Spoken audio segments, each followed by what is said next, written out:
இன்றைய வாக்குத்தத்த வசனம் ஆதியாகமம் 13வது அதிகாரம் 8வது வசனம். ஆபிரகாம் லோத்தை நோக்கி, எனக்கும் உனக்கும் என் மேய்ப்பருக்கும் உன் மேய்ப்பருக்கும் வாக்குவாதம் வேண்டாம், நாம் சகோதரர். கர்த்தருடைய பரிசுத்த நாமத்திற்கு மகிமை உண்டாவதாக. ஆபிரகாமை கர்த்தர் அழைக்கிறார். லோத்தும் ஆபிரகாமுடனே புறப்படுகிறார்.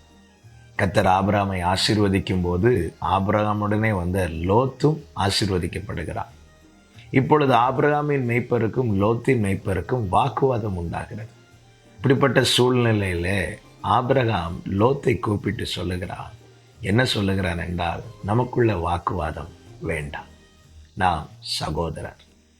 என கேட்கிற அன்பு சகோதரா சகோதரி, நாம் வாக்குத்தத்தத்து பிள்ளைகள் என்பதை ஒரு நாளும் மறந்துவிடக்கூடாது.